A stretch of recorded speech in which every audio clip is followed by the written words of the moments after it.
ഇതിൻ്റെ chain clean ചെയ്യുന്ന ഒരു വീഡിയോ ആണ്. അപ്പം ചെയിൻ 20,000 കിലോമീറ്റർ മിച്ചം ഓടിയതാണ്. അപ്പോൾ ഈ കാണുന്ന പോലെ ഇതുപോലത്തെ ഒരു ടീ സ്പാനർ ഉപയോഗിച്ചാണ് ഇത് ഊരിയെടുക്കേണ്ടത്. 8mm ടീ സ്പാനറാണ് ഉപയോഗിക്കേണ്ടത്. ബാക്കി നമുക്ക് അഴിച്ചിട്ട് നോക്കാം. ഈ കാണുന്ന 3 ബോൾട്ടുകളാണ് അഴിച്ചെടുക്കേണ്ടത്. അപ്പോൾ ഇതിൻ്റെ പുറകിലത്തെ സോക്കറ്റും കൂടെ അഴിക്കണമെന്നുണ്ടായിരുന്നു. പക്ഷേ അഴിച്ചു കഴിഞ്ഞാൽ തിരിച്ച് ഫിറ്റ് ചെയ്യാൻ അറിയത്തില്ല, ചെയിൻ ടൈറ്റ് ചെയ്യാൻ അറിയത്തില്ല. അതുകൊണ്ട് അത് അഴിക്കുന്നില്ല ഞാൻ. അപ്പോൾ ആ ടീ സ്പാനർ ഉപയോഗിച്ച് ബോൾട്ടുകളിങ്ങനെ ഓരോന്നോരോന്നായിട്ട് ലൂസ് ചെയ്തെടുക്കാവുന്നതാണ്.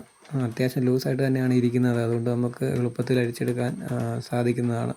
അപ്പോൾ അഴിച്ചെടുത്ത് കഴിഞ്ഞാൽ ഇങ്ങനെ ഇരിക്കും. അത് കഴിഞ്ഞാൽ കവറിങ് റിമൂവ് ചെയ്തെടുത്താൽ മതി കൈ കൊണ്ട്. ഇതുപോലെ ഇങ്ങനെ റിമൂവ് ചെയ്തെടുത്താലേ ഇതിൻ്റെ ഉൾവശം കാണാൻ പറ്റും. അപ്പോൾ ഞാനിതൊരു 600, 700, 800 കിലോമീറ്ററിലൊക്കെ അഴിച്ച് ഇതുപോലെ ഒന്ന് ക്ലീൻ ചെയ്തിടുന്നതാണ് ചെയിന്. അന്നേരം ഇപ്പം എൻ്റെ നോട്ടത്തിൽ വലിയ അഴുക്കുകളൊന്നും അതിൻ്റെ അകത്തില്ല. എന്നിട്ട് കാണുന്ന 2 ബോൾട്ടും കൂടി ഈ 8mm സ്പാനർ വെച്ച് തന്നെ, ടീ സ്പാനർ വെച്ച് തന്നെ അഴിച്ചെടുക്കാവുന്നതാണ്. അപ്പോൾ നമ്മൾ 8mm ടീ സ്പാനർ വെച്ച് തന്നെ അതിൻ്റെ അകത്തെ 2 ബോൾട്ടും കൂടി ഇങ്ങനെ ലൂസ് ചെയ്തെടുത്താൽ ആ ഫ്രീ വീല് നമുക്ക്, അല്ല ഫ്രണ്ടിലത്തെ പൽച്ചക്രം നമുക്കിങ്ങനെ കയ്യിലോട്ട് ഊരിയെടുക്കാൻ പറ്റും. അത് ശകലം ടൈറ്റായിട്ടായിരിക്കും ഇരിക്കുന്നത്. എന്നാൽ ഇത് കൈ ഉപയോഗിച്ചോ അല്ലെങ്കിൽ ഒരു സ്ക്രൂ ഡ്രൈവർ ഉപയോഗിച്ചോ ചെയ്യാം. സ്ക്രൂ ഡ്രൈവർ ഉപയോഗിച്ച് ചെയ്യുന്നതായിരിക്കും നല്ലത്. അപ്പം ഇത് ഊരിക്കഴിഞ്ഞാൽ ഫ്രീ വീല് നമുക്കിങ്ങനെ ഫ്രീ ആയിട്ട് കയ്യിലെടുക്കാം. അതിനുവേണ്ടി നമുക്ക് ഇതുപോലെ ഇങ്ങനെ കൈ കിട്ടും. ഇതുപോലെ കൈ കിട്ടാൻ വേണ്ടി നമുക്ക് പണ്ട് നമ്മൾ സൈക്കിളിൻ്റെ ചെയിനൊക്കെ തെറ്റിക്കുക എന്ന് പറയല്ലേ, എന്ന് പറഞ്ഞ പോലെ പുറകിലത്തെ പൽച്ചക്രത്തേന് ചെയിൻ തെറ്റിച്ചാൽ മതി. അപ്പം ഫ്രണ്ടിൽ നമുക്ക് ചെയിൻ ലൂസ് കിട്ടിയാൽ നമുക്ക് ഈസി ആയിട്ട് ഊരിയെടുക്കാൻ പറ്റും. നമ്മുടെ കയ്യിലത് കിട്ടുകയും ചെയ്യും. അങ്ങനെ നമുക്കത് ഈസി ആയിട്ട് ഊരിയെടുത്ത് നല്ല രീതിയിൽ ക്ലീൻ ചെയ്തിട്ട് വീണ്ടും റീഫിറ്റ് ചെയ്യാനായിട്ട് നമുക്ക് സാധിക്കുന്നതായിരിക്കും. അപ്പോൾ മണ്ണെണ്ണ അല്ലെങ്കിൽ ഡീസൽ ഉപയോഗിച്ച് നമുക്കിത് നല്ല രീതിയിൽ ക്ലീൻ ചെയ്തെടുക്കാം. ഞാൻ മണ്ണെണ്ണയാണ് ഉപയോഗിക്കുന്നത്. മണ്ണെണ്ണ ഉപയോഗിച്ച് നല്ലോണം ക്ലീൻ ചെയ്യാം. ബ്രഷൊക്കെ ഇടയ്ക്കിടയ്ക്ക് യൂസ് ചെയ്യുന്നതായതുകൊണ്ടാണ് ഈ കളറിലിരിക്കുന്നത്.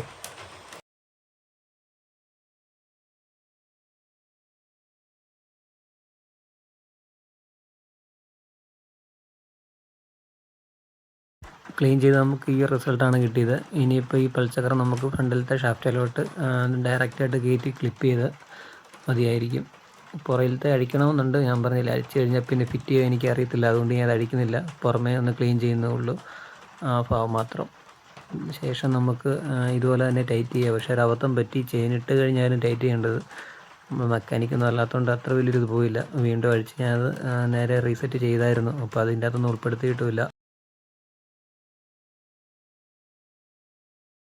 വീണ്ടും നമ്മൾ ശരിയായ രീതിയിൽ ഫിറ്റ് ചെയ്തിട്ട് അതിൻ്റെ കവർ എടുത്ത് വെച്ച് ആ 3 ബോൾട്ട് ഇട്ട് നമ്മൾ ടൈറ്റ് ചെയ്താൽ അവിടുത്തെ ആ പണി കഴിഞ്ഞു.